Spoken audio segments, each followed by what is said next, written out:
na si Amang Abraham ay pinaglaban kay Ferdinand Sr. ang Diablo Squad. Pero ngayon, nanalo siya, napagtagumpayan niya. Kaya tayong mga guardians ay nananatili, nakatayo dito sa Pilipinas.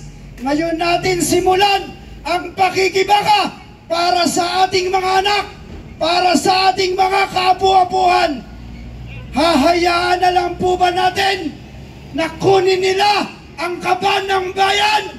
Doon po sa aming lugarin sa Pasay, ang isang pamilya ay naknakan ng super ng nakaw. Kaya po magkaisa po tayo. Ngayon na po ang tamang panahon. Bukas, magsama-sama tayo. Ibagsak, ibagsak, ibagsak ang rehimeng Marcos. Ipagtaguyod ang karapatan ng bawat isa. Aantayin pa po ba natin na humingi ng gatas ang ating mga anak para lang maisip natin na kailangan nating ipaglaban ang karapatan ng mga kabataan? Kitang-kita nyo naman, ayan po ang pera. Nakita nyo naman yung mga flood control. Nakakahiya. Napakaraming foreigner kanina, pero sumisigaw kami, bumusina kayo para marinig ng taong bayan ang hinagpis, ang hinanakit, ang sakit ng dibdib ng kalooban ng bawat isang Pilipino na nararamdaman ang korupsyon sa ating bayan. Kailan pa tayo lalaban? Kailan pa tayo maninindigan? Dapat po, bukas na, magkaisa tayo, ibagsak ang rehimeng Marcos. Ibalik natin ang espiritu ng people power.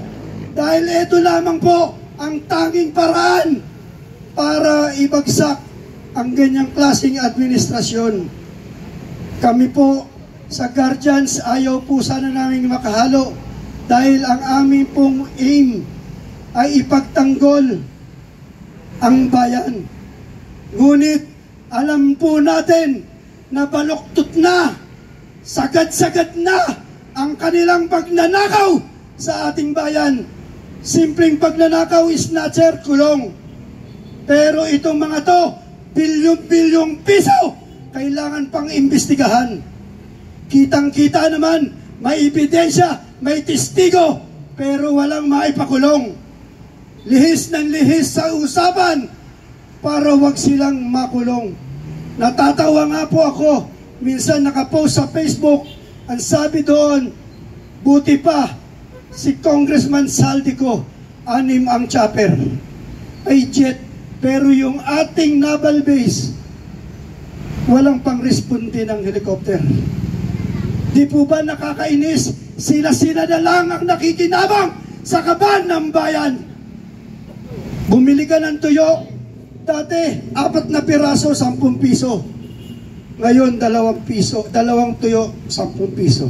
Maliliit pa. Hindi nyo nararamdaman yan. Hindi yan nararamdaman nila.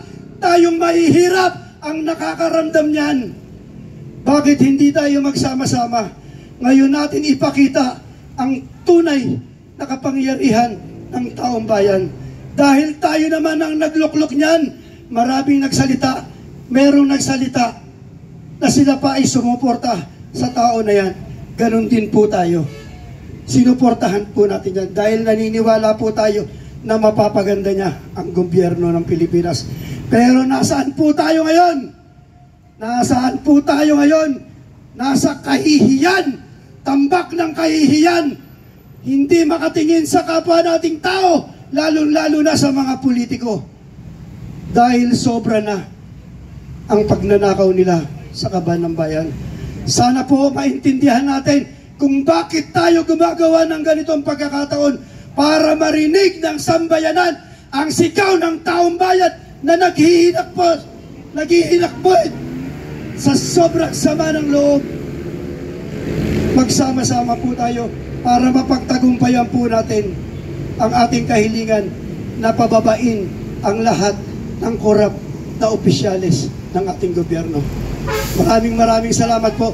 Tani Pancha po from Pasay, maninindigan kami, kasama kami sa pagbagsak ng imig Marcos. Maraming salamat po.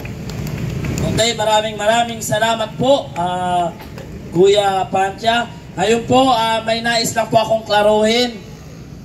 Ang ating panawagan, ang ating kalaban ay ang mga politikong mga magnanakaw. Hindi po ang ating bansa ang nais nating pabagsakin. Ang nais nating mawala ay ang administrasyong Marcos na nagpasimuno ng nakawan sa administrasyong ito. Yun lamang po. At ang susunod po nating magsasalita ay dati din pong nagsilbi sa gobyerno. Ngayon po, pakinggan natin ang kanyang boses. Former Major Edwin Masbag of Kabukgayan, Biliran, Eastern Samar. Biliran lang daw. Pakinggan po natin ang kanyang mensahe.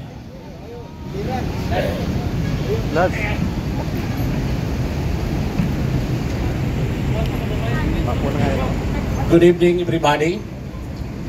So sabi nila, ang nakaupo ngayon dyan sa Malacanang ay demonyo. So palayasin natin. In nomine Patris et Filii et Spiritus Sancti. Amen.